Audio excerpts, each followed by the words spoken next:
with drip tape. We were going to use plastic culture also and raise the beds and put down plastic mulch over the beds to keep the weeds from growing in, but other weeds. And we decided we're not going to need that. The canopy from the plant branches was going to keep out any weed growth. We went with drip tape because it's the root structure of the plant that really makes it grow, that really makes it go. So we said, let's use drip tape and let's get the water right where it's needed at the roots. Hey guys, it's Mandy with Global Hemp Association. I wanted to say thank you so much for joining. I'm excited about the opportunity to build a relationship and connect this supply chain. I mean, after all, that's why we started the association. Our association was built on the foundation of connecting supply chain, building relationships, and helping you grow your business. Anyone from farmers, manufacturers, and distributors, people that are passionate about the supply chain, and those creating products selling into biofuels, plastics, textiles, construction, and building materials. And we're live. Hello, everyone. Thank you so much for joining. I always crack up at that last commercial. It just reminds me of 2022 and all the great interviews and all the quirky things I've said and done. And so it always starts my day off right before our interview. But Jimmy, thank you so much for joining. I'm excited to have you today. I want to real quick remind before we get started and dive into all the things that Jimmy's done down in Florida, the experience he's had. I want to encourage, if you guys have questions, don't hesitate to drop a note and let us know where you're chiming in from. We are going to share contact information, so it's a great way to build relationships. But tomorrow, also for tomorrow's interview, and we've got a great interview where we log in and do a Q&A about the European market next week. You can find all of those interviews and links for our upcoming events that we'll both be attending and hosting on our website for Friends of Hemp and Global Hemp Association. So I just want to give a shout out, go out there, find some information that you may be looking for. Also some great connections as members. There's a whole member portal that is back behind the website with a resource library, additional meetings with transcribed notes for all of our roundtable discussions. So lots of great info in there. We've had lots of contacts lately, lots of new members. Shout out also to our newest corporate member, First Citizens Bank. I'm excited to see them at NOCO and be co-hosting some events. And so shout out there as well. Hey, Jimmy, before I ramble on too much, I want to hand the stage over to you. I'm excited about your story, everything you've done. Tell us a little bit about who you are, what you've done, and how you got into this industry. Hi, good morning, Mandy. Thank you for having me. First, let me say I really do thank you for your courage and your foresight in establishing Global Hemp Association. I really do wish that the association had been around when we were starting out our grow back in 2019. The way that we got into it is that traditionally my family's been farmers. Mm-hmm. And we still own a great bit of land in North Florida. And we had stopped farming more in favor of education. So I still had a few farmers in the family, but I didn't want to lose that farming tradition. And I saw the crop of hemp as a way of cycling in something new for the modern day to draw in the younger generation in our family that's still here and still wants to be involved in things like this.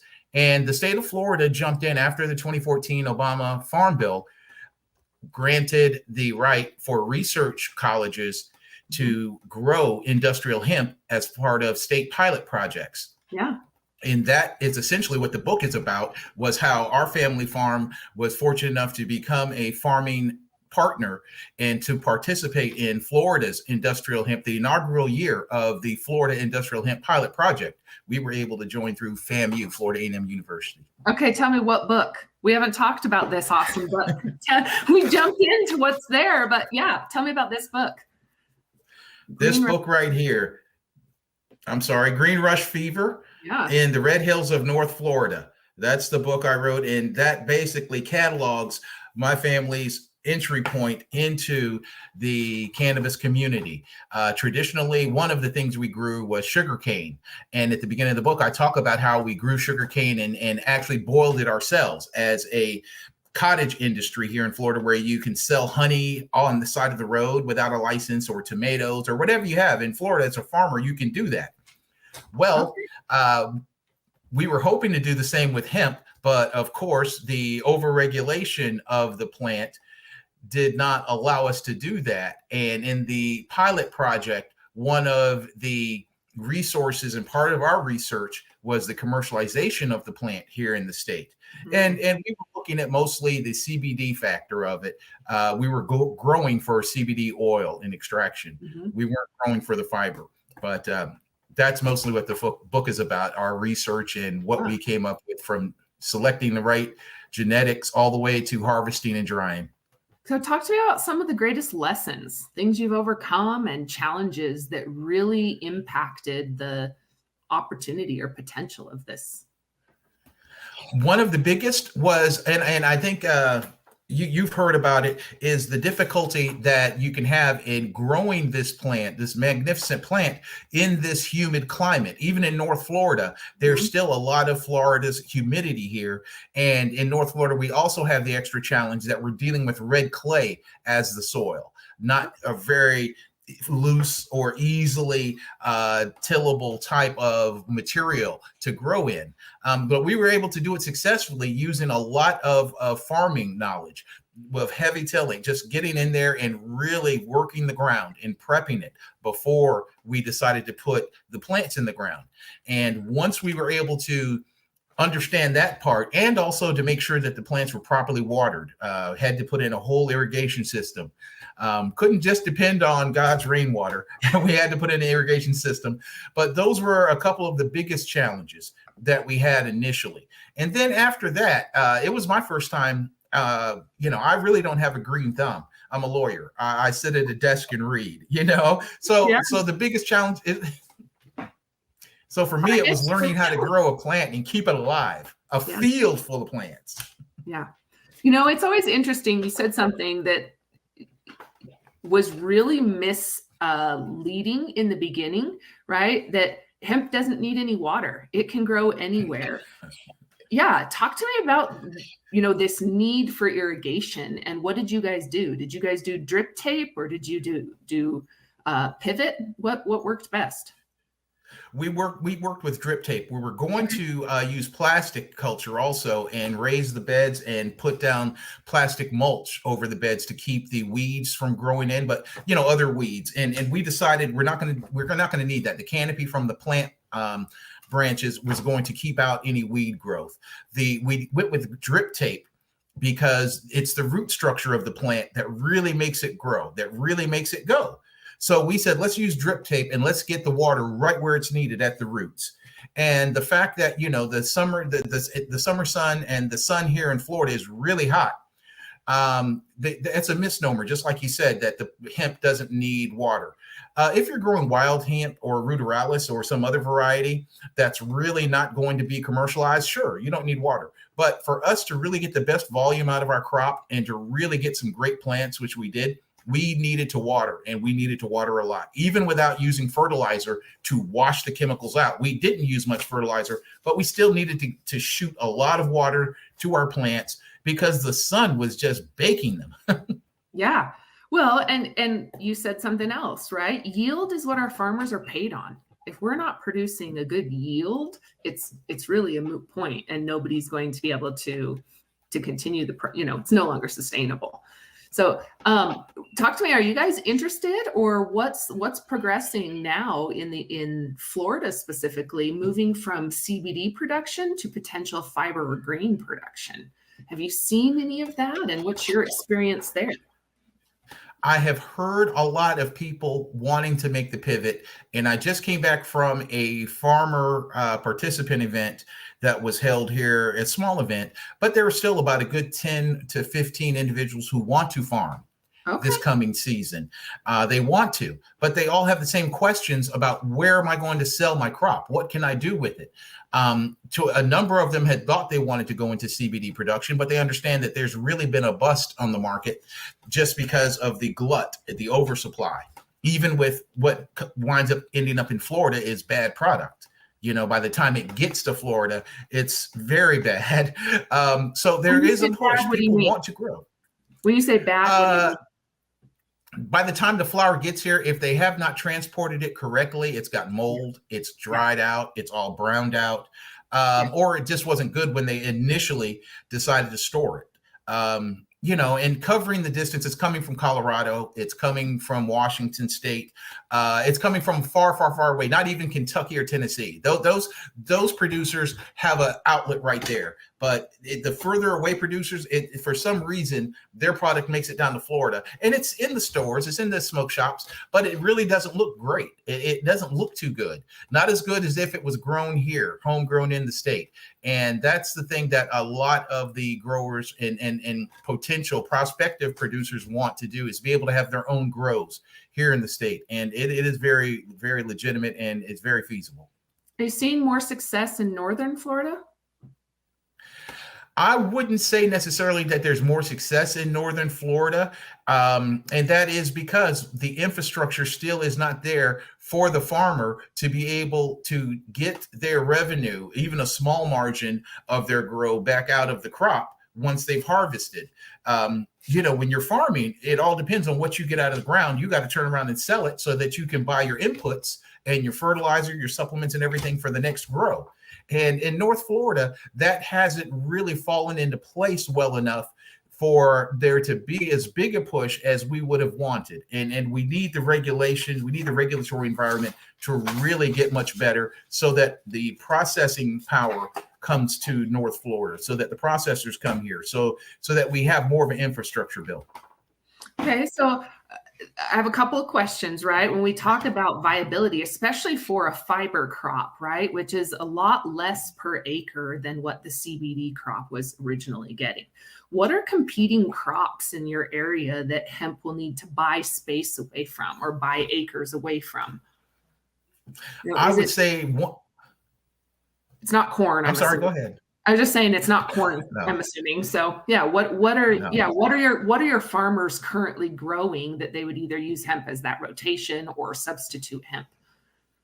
Right. Our farmers are now, and it's our larger producers, they are growing tomatoes, they are growing strawberries, they are growing, a few are growing corn, but that's, we're not a big corn state.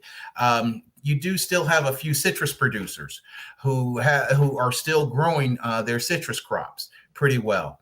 And it's more so, you could say, the traditional crops that are acclimated to this climate. Those are the competing crops. And because of the remediation effect that the cannabis plant has, and I won't explain it. I know you have a very savvy audience, but the remediation effect of the plant, there's a lot of current farmers who want to put hemp or cannabis in their rotation so that it can pull any toxins out of their soil, so that it can help make their soil better for their next money-making crop, even if hemp is not the money-making crop. So if they actually find out that fiber will even break even, you're going to find that a lot of the commercial producers who produce the orange juice, who produce the watermelons and the peanuts, which are big down here, all of those crops, they will put in a rotation of hemp just to draw out any toxins and help stabilize their soil and get a better amendment there. And I think that you hit on so many key points, right? It's not just hemp we're looking at. We're looking at the entire rotation, and how does it impact disease pressure, or, like you said, soil quality, or increasing yields on the rotation. I think it becomes a very powerful tool. And there's so many, you and I talked earlier about this idea of mobile decortication and the benefit that it may have to especially small farmers to increase the value of that crop that they're going to sell. But then what about even being able to use the biomass or the herd as an additive to the soil that then puts, carbon back into the soil, or mixing it with manure as a fertilizer, being able to add that, or embedding for their, grazing for their animals that they may have. So there's so many pieces that aren't just the transaction of the purchase of hemp, right? But how is that impacting all of the, the entire cycle? So can you speak to maybe what you've heard of, you mentioned some of those, but what you've heard, or even at the farmers meeting, some of the concerns or questions you were hearing about hemp coming in? What I've heard, the biggest concern is that everyone wants to get to these different uses. Mhm. Livestock, cattle are big here in Florida still. So Mhm. the bedding, definitely. And we have what's here in Tallahassee, Florida, where I'm at the Red Hills Horse Trials, which I believe is an Olympic event for the equestrian It's the class. horse mecca, like the horse capital of the world. Like, Yeah, yeah. yeah, you spoke about my interest just now in the Florida market. There you go. That Okay. the equine market or the animal bedding market is booming in Florida. We were talking to those folks when we were growing, because of course, CBD, they didn't want that, but we had talked to them about, look, when we pivot to fiber, is this something that you want? And they loved it. And everyone wants to get to it. The biggest issue, as you said, is mobile decorticization. You have to have the processing, and it's difficult for the farmers because it's not a traditional crop and they haven't worked with it before. It's difficult to understand, once I chop it down, what do I do with it? And if it's something that takes me out of my wheelhouse, it's going to cost me money. If it takes me out of my normal routine, it's going to cost more money because I have to pull the labor here. I have to pull the machinery here. So part of our research was going to get into that side of it in the research program. What we found out is that the politicization and the stigma of the plant is always the biggest stumbling block, because you have to get past the legislature when you're in a pilot program. It's all overseen by the legislative process. So, the universities, we're not in Oregon, where there's an Oregon State, which is doing wonderful work. We're not even in North Carolina, where they still are doing wonderful work with their pilot project. We're in Florida, and Florida's kind of different when it comes to the political side of it. And we've, as a state, have struggled, even with the House, the Senate leader at the time pushing for it in his state of Kentucky. We still couldn't get the dissension in our state on board, the dissenters on board, to understand that you can't keep the stigma on the plant and also expect to grow the industry. Okay, so talk to me about this stigma. It's something that as an association we talk about all the time, and I'm passionate about, because again, as so many of our farmers, processors are out trying to recruit farmers. Processors are trying to move material into market. As soon as we bring up the word hemp, people say, "Oh, CBD. Oh, you extract," or "Oh, you smoke."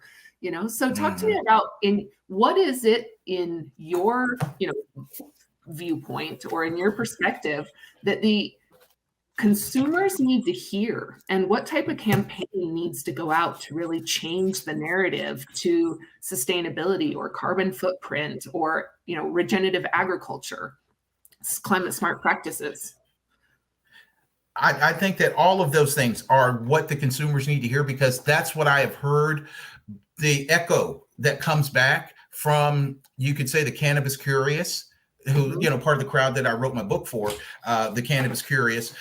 They hear it and they understand that bioplastic, hemp bioplastics are their future for sustainability of our planet. They understand the fact that even when it comes to fibers, and they hear the stories about polyester being toxic on their kids and on themselves, and they understand that these things are a better way, that if you're going to eat organic food, if you're going to go non-GMO, then you want to do it with every facet of your life. So it's the audience understands and hears it.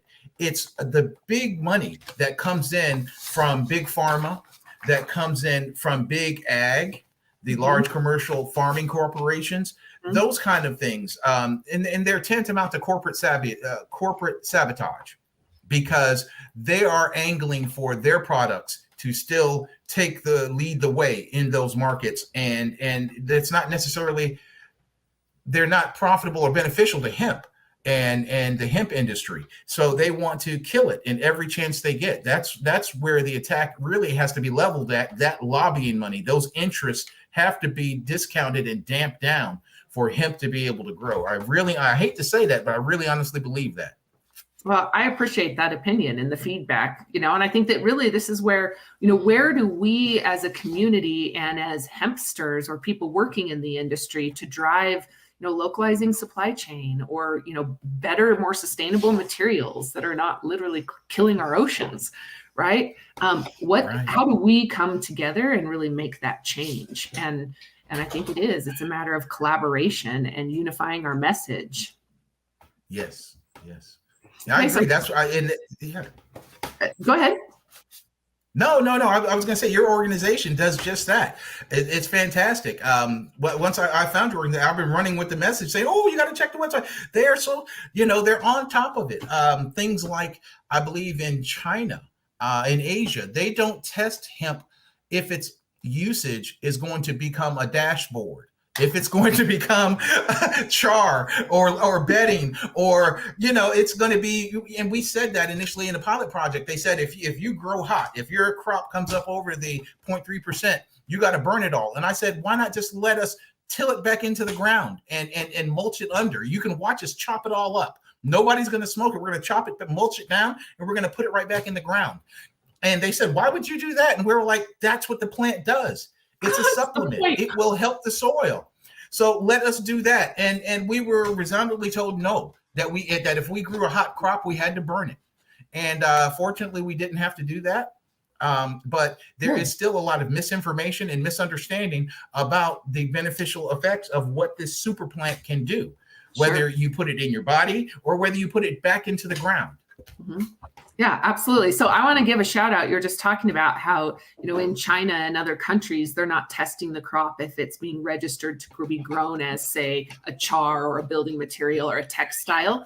I want to give shout out to IND Hemp and Agriculture Solutions and National Hemp Association for really leading the charge on the hemp exemption. It's basically a campaign to do just what you said. If a farmer registers his crop as a fiber or grain crop and follows those rules, and the supply chain into those materials, you are no longer required it basically limits the barrier of entry for a farmer, with less testing, less fingerprints, they're treated more like an agriculture commodity. And so I think it's critical. So I'm just going to encourage, I'll share the link real quick right here, but go out and support this campaign, look into it, understand it. If we can limit that barrier for entry, and I'm curious, Jimmy, what your impact was with the exorbitant testing fees or prices or the licensing and background checks. How did that impact you or any farmers that you worked with? And how could this potentially open up that market in Florida? One of the things that I talked about, and I'm going to show this again, one of the things that I talked about in the book was, as a Black farmer, because you have that extra stigma of cannabis and controlled substances and minorities, that having that extra prejudicial oversight by law enforcement, that actually is a chilling effect on new farmers and prospective farmers and people wanting to get involved. So those types of things would keep people from wanting to grow and keep people. So those exemptions would be very clutch in drawing in new farmers, because you could tell them, look, you don't have to test as much. Now, as a research farming partner in the pilot project, initially, because we were testing new varieties in Florida, everything coming into Florida then was new. We were testing every week. Once we hit the fourth week of our plants being in the ground, we were testing every week.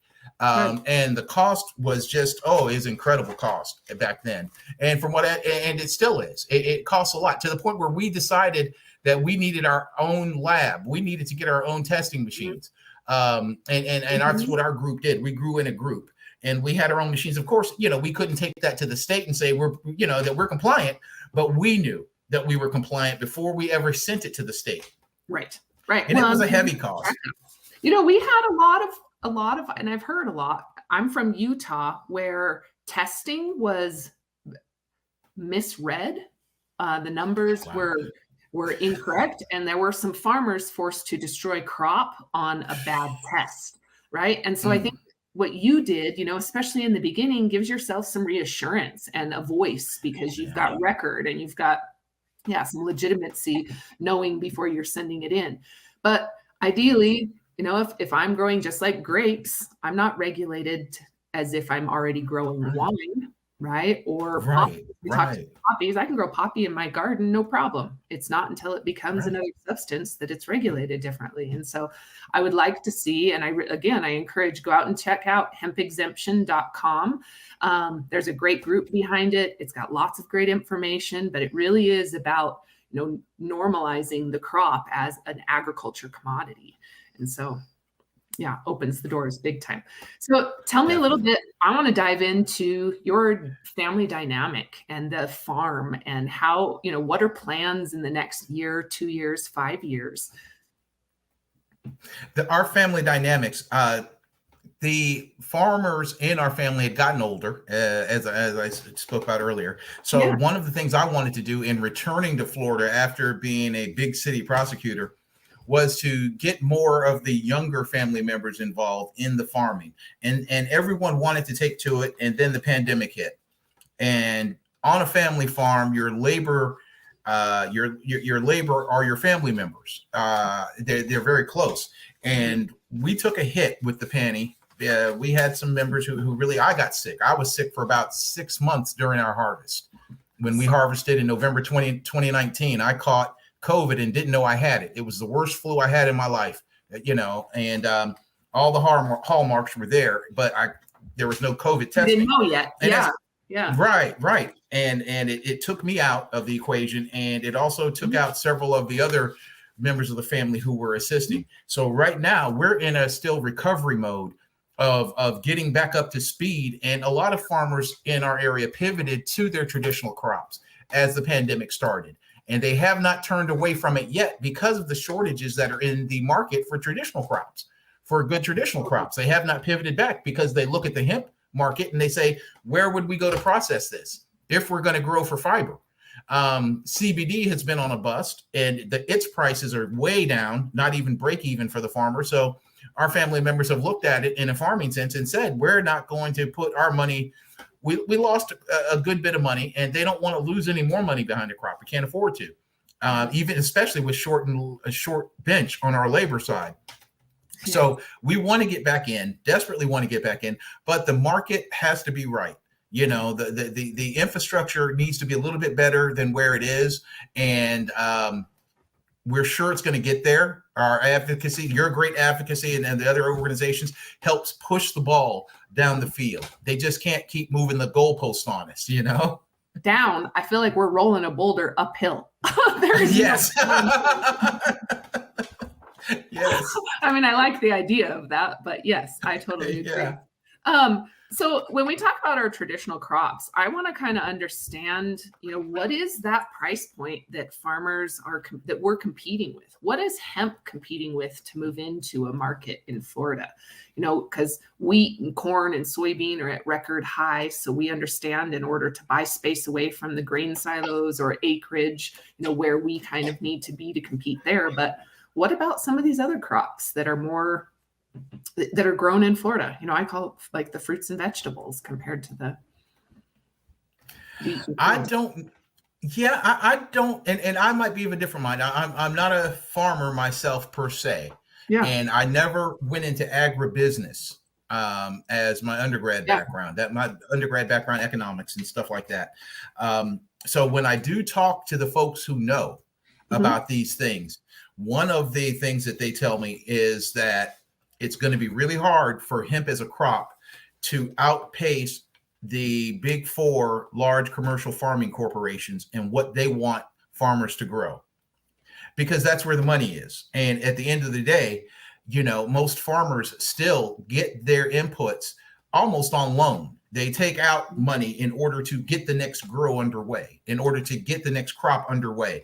And if it's not a federally subsidized crop, then you are entirely dependent on the market forces.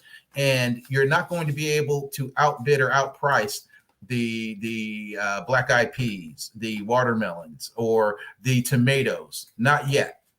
And that's only because the economies of scale are still with the larger producers. From what I understand, if the market, because it's still a niche market, that if the market in the industry were to start off at a walk and grow itself, very dynamically and organically within the state and region, as it has to be, with a footprint to change over practices and to undo the stigma and create and allow the consumers who are there, who want to purchase the goods, allow them to make their demand known. That's how the industry could really get a good foothold in this state. Just like we're saying with the equestrian here in Florida and in Ocala, which is it's a couple hundred miles away from Tallahassee, right? Yes. But That's what I'm talking about. Right. And they're several hundred miles away. So you really would not be able to serve both markets efficiently with one hemp farm. You'd need hemp farms in both areas because there's that kind of demand from the equestrian market. But you have to grow it organically. You have to let the industry grow organically. And there is going to need to be something from the state in order to help push that boulder up that hill. Something to allow the farmers to recoup, reset, and then retrench and grow another crop and get better at it, because farming is a practice. It is a practice, but it might be that in Florida, it has to be a craft industry at first, much like the craft beer. It has to be a craft industry at first in order to really get a good hold and let the consumers show the market this is the way that it should go. Yeah, so that then we're pulling instead of pushing, right? Then we've got exactly locally. Yeah, and I think that takes time. Where do you think market is in order to open that up? How long? Goodness. From what I understand, and I've heard several different model plans, it could actually happen very quickly. Under our former agricultural commissioner, Nikki Freed, who's a wonderful commissioner, our first woman commissioner, but she was fantastic. And there was plans on the board to actually envelop the state in processing power and to get processors set up regionally throughout the state so that farmers didn't have to go too far. They got a grant. Nikki's involved in that grant with Iconoclast and exactly for that, part of the climate smart commodities. And so shout out to them. And I really hope that they're able to develop that Florida market. And I know they're working with universities and multiple other states, but yeah, it's awesome. Yeah, so that's it, and that's where we're at, and that's where it needs to go. As long as the politicians don't get in our way anymore. Good luck. Yeah. Yes. So insurance. I think this is one huge piece, right? And shout out to Kansas. They've done an incredible job at insuring and making sure that hemp is an insurable crop.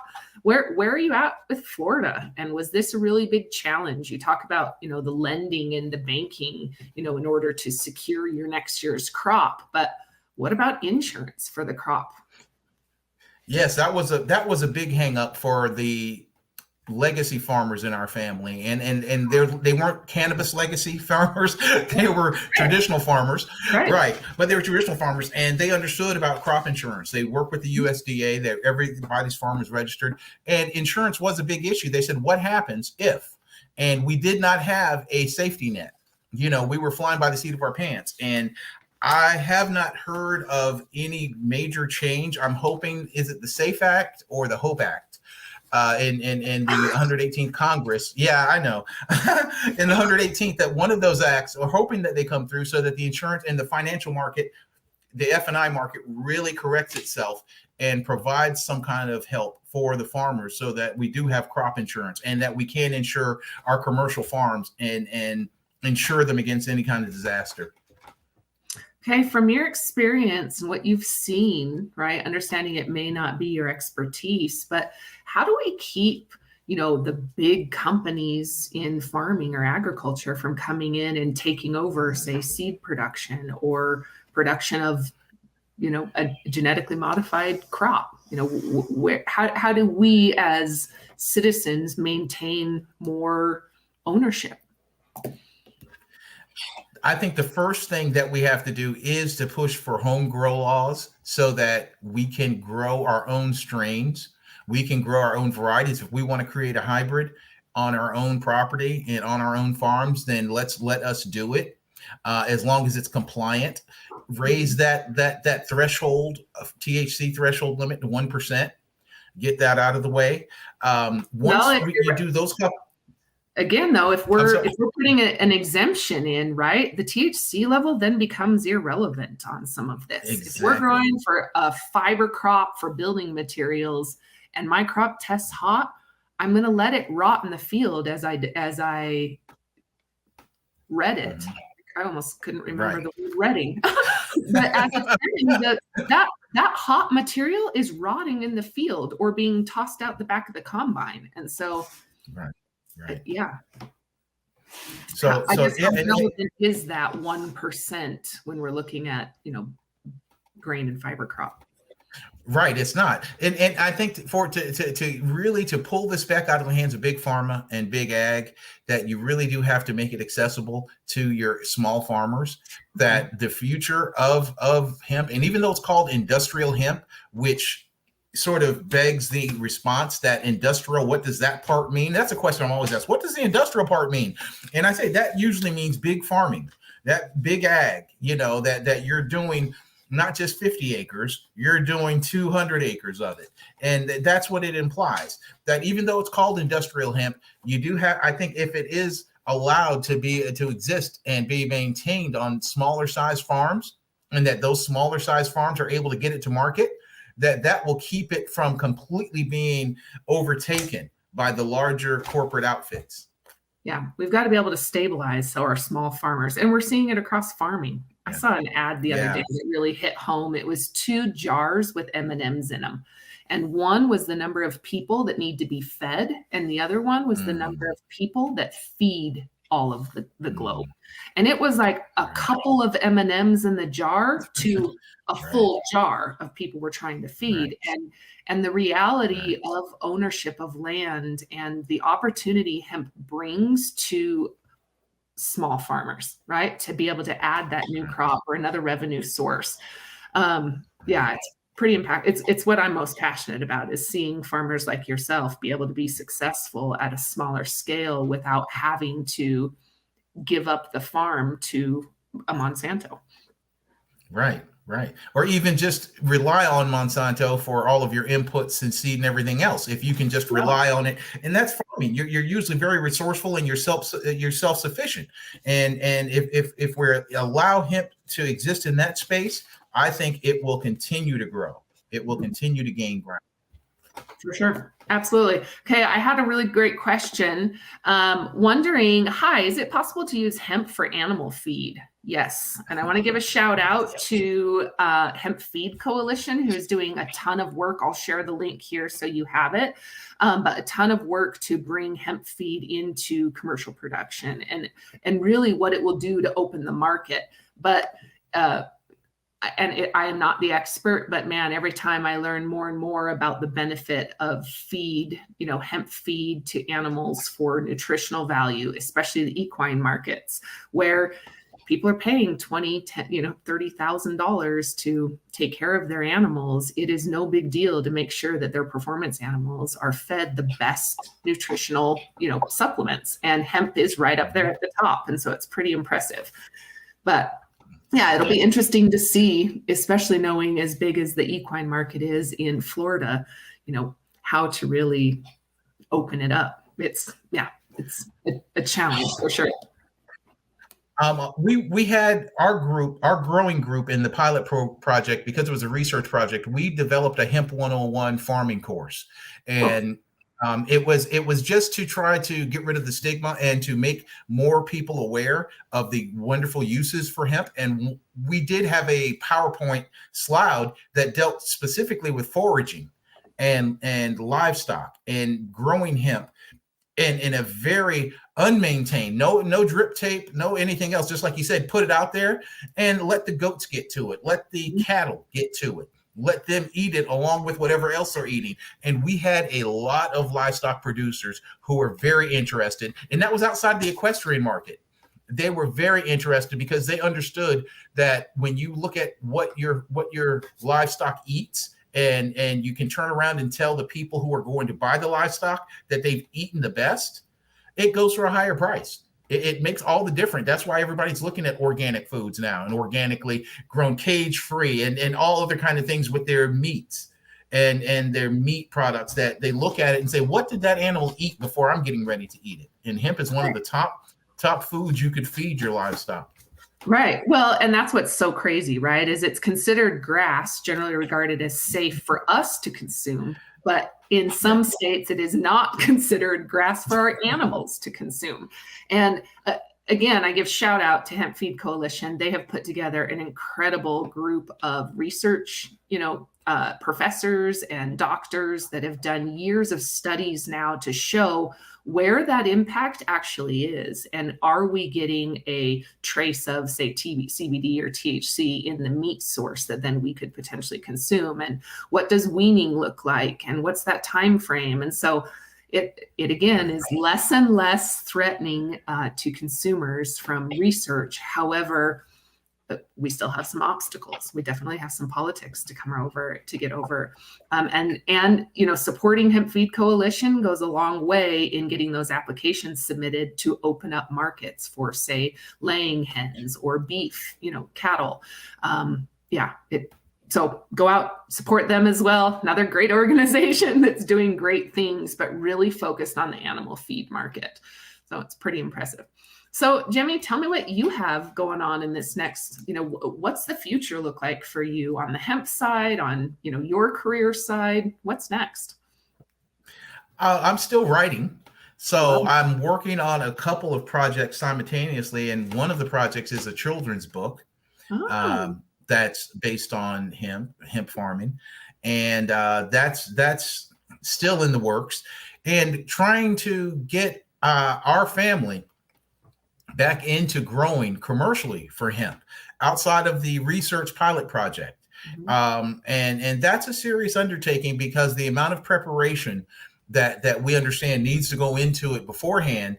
And then the politics of the situation, we don't want to lose our family land because some regulator decides they're just going to be hyper about the plant, and that's still occurring. The stigma is still there. So we are in the midst of marshaling all of our resources together to look at a grow this year. We haven't grown the past couple of years. The pandemic just took us out with a lot of illness, some death in our family.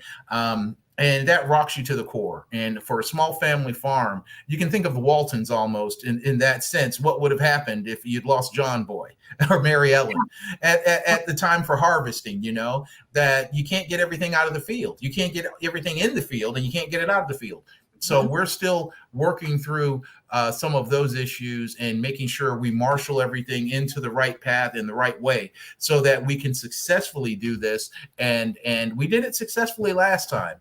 And we know we want to get back to it again.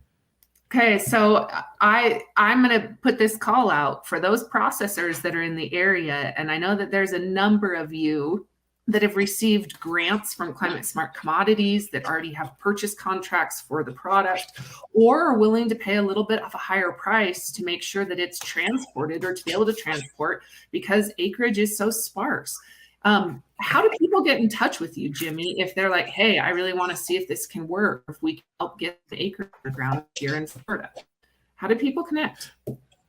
Please go to my website at www.jimmy-jenkins.com. And there I do have my social media links for Facebook, Instagram, Twitter, and send me a note there. Send me a DM, send me a message, and let me know you want to make contact. And I'll be more than happy to reach out to you. Okay, well, I'm going to make some connections personally as well for people that are within our advisory group and Global Hemp Association that I know are looking for acres in the South. And then hopefully we can get some acres put in the ground for you, or at least a few this year, and then, advance and move up.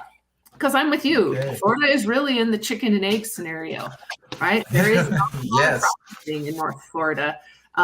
Because there's not a lot of acres being grown in North Florida right now. Yeah, there's not. And there's got to be the outlet for us here. And that's what I did find, that a lot of the hard farmers here said, we have to have a market. They heard about the international exchange in Tennessee, how poorly that went. And now farmers, and that was a couple of years back, how poorly that went. And that's stuck in everybody's craw. they were like, well, we can't do that. We can't afford to do that again. Mm-hmm. Absolutely. Well, I'm going to send some connections and see if I can't help. And if it's not this year, hopefully it'll be next year. But I had another question. If there's farmers listening in the Florida area, how do they get connected to the group meetings that you were mentioning earlier? How do they get resources locally that may support? I would say stay in touch with your local farming groups. Stay in touch with the folks who, this one was actually done through one of the medical marijuana dispensary managers getting together. Several managers got together and they said, you know what, we just want to get a growing group together. I'd say keep an eye open in your extension offices and talk to your extension agents. They will normally have some kind of information. And if there are outlets, if there are hemp associations in your area, definitely contact those folks.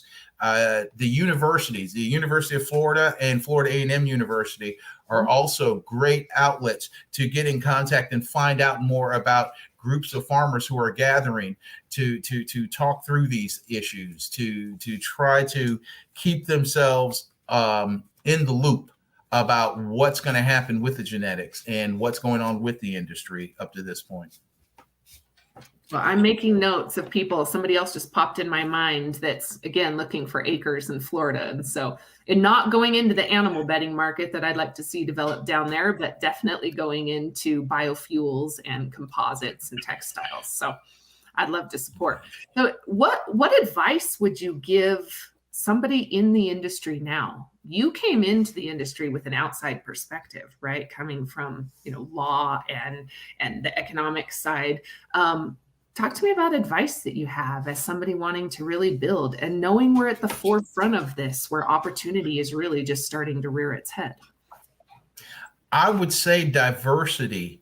If you're in the industry now and you are looking for where your growth and it's going to come from, I would say look toward your diversity of what you're looking at, because those who started out like we did looking at CBD oil extraction, we are already looking at the next crop in the ground is going to be for fiber, which would involve us changing up some of the practices that we did in our other grow, but we'd be looking at fiber. And that's just a diversity of the growing goals of what we're looking to grow for.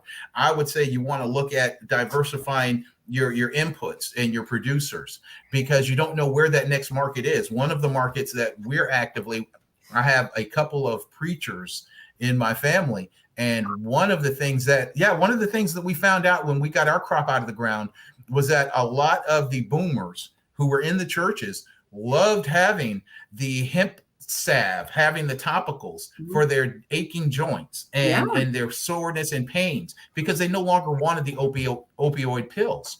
So that was a whole different audience that once we said, well, we're not going to grow, they were really bummed about it. They were really heartbroken that we weren't able to go back in and do a secondary follow-up grow. And that is a market that we know that we've we're touching, and we have very close association with several of the churches in the area, but we want to get it off the ground. And those pastors say that there shouldn't be a stigma. They understand that there should not be a stigma on the plant, and they want to be involved. And that's a great, that's a whole African-American community of folks who would love to buy the product, who would love to have it. But the stigma is there, and the commercial market infrastructure has to be available. And we want to desperately break in further to that market.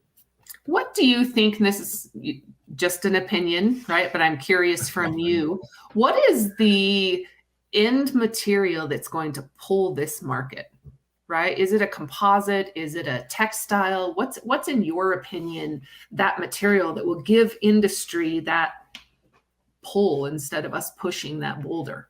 When do we really start to hit that peak because we've got market? I think it's really two, if not three-pronged, especially given the way that the society has changed from the pandemic. I think it's three-pronged. I think one of the areas, strongest areas, bioplastics. We have a plastic problem in this country, in the world. We have a plastic problem. petroleum-based plastic problem. And we have to solve that, or else we're going to, follow our own demise. So I think that's going to be something that the nations around this globe are going to jump on. And hemp is right there ready for it. And the larger producers who are able to get the biomass to the manufacturer to make those plastics is really going to see their revenue jump from that. The other area is foods. I think that replacing some of the modified seed and modified agricultural products that are out there with a more organically grown hemp is going to replace things like wheat. You can use hemp flour instead of wheat flour for people. And hemp grains, those types of things are really, I think, going to make a big difference. And both of those things that you've mentioned so far have consumer education attached to them, right? Like the plastics problem is staring us in our face, and our kids are voting with their dollars to make that change. Exactly. Right? Same with plant-based foods and the need for not necessarily transitioning from beef, but this whole nutritional value that comes from organic plant-based foods. Right. And then I think the third area is going to come with further research with the plant, that the fact that it's a remediator, that hemp was that Ukraine, who is under siege right now, that they planted hemp around Chernobyl. Mm-hmm. Hemp was planted in Chernobyl to clear the toxins out of the ground, and it's been successful. And they are farmers that doing things like that, that helps push that boulder up that hill. And that lets the other, like we said, it becomes more so the market pulls the product along, because the audience and the consumer sees just what value the product has. It's a super plant. It does so many things, and it's not just one part of the industry. I think it's the being able to consume it, being able to use it as a buy, being able to build with it. All of those things together will suddenly say, this is a plant we need to just get into production. We can't leave it on the sideline anymore. And it's not a new product or a new material. I think that's where a lot of people in the industry think, well, I've got hemp, and hemp is this shining piece. But really what it is a perfect blend with cotton. It's a perfect blend to a rotation on a crop, right? It's a perfect additive to an existing composite, right? To reduce carbon footprint or increase its compostability, anything like that. We have a tool at the tip of our fingers to help these existing businesses become more sustainable, more profitable. Right. And again, trickles down to our consumers, right? Let alone our housing and building crisis. Right. I think that's one thing I heard, that in the Ukraine, that they're rebuilding some of the bombed buildings with hempcrete, because it's immediately available right now, and they can get hempcrete and rebuild right now. I think it's fantastic. Shout out to another shout out, but Hemp Builders Association working with Sergey to do a lot of that work. It's pretty impressive. Pretty cool. Yes, that's who I heard, Sergey. Yes. Yep, he's pretty far ahead, and I know that they're doing a fundraise now. I don't have the link at the tip of my hand, but a fundraise now to raise the money to complete a large facility that they're rebuilding, basically, or fixing, to house people that are now without homes. And so it's cool. Hemp definitely hitting where the feelings are. Yes. Well, yes.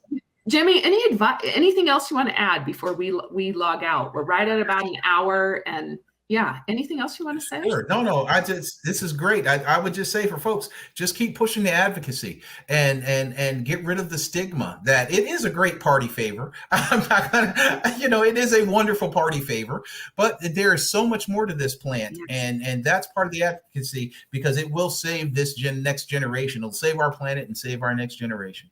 And we're out of time, you guys. We have to act on this, right? We have to make change in order for us to impact even just the carbon footprint, let alone all of the other things we talked about that will impact. And it's pretty powerful. Well, I want to remind everybody, we've got another great interview tomorrow with Jacob Waddell, who used to be with U.S. Hemp Builders Association and has started a new organization to do the same, really advocate for building materials or hemp as building material, to decrease carbon footprint. And, increase profitability, the whole piece. So I encourage you guys to participate tomorrow, same time, 10 a.m. Mountain Time.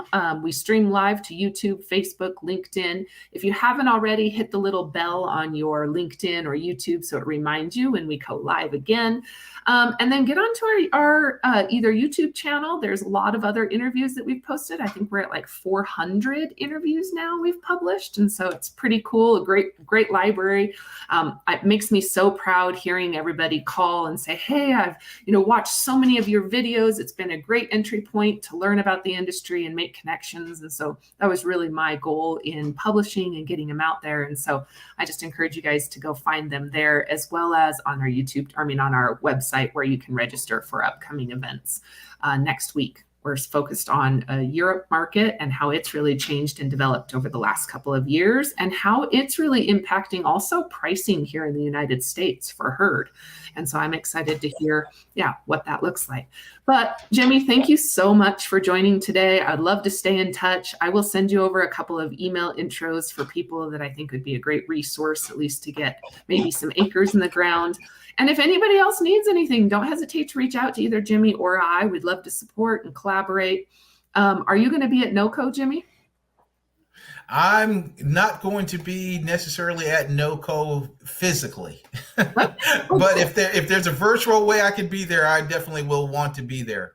Well, awesome. I don't know what their virtual market or schedule looks like. I haven't even looked into it. We're going to be presenting on some of our seed trial data. And so I encourage you guys to join. It'll be on Friday during the ag section, I think Friday afternoon. But I would love to, I'd love to connect. If you guys are going to be there, I and some of our members will be there working our booth. So Jimmy, thank you very, very much. Thank you everybody else for chiming in and listening today. And we'll see you next time. Thank you, Mandy. Thank you so much. We'll talk soon. All righty.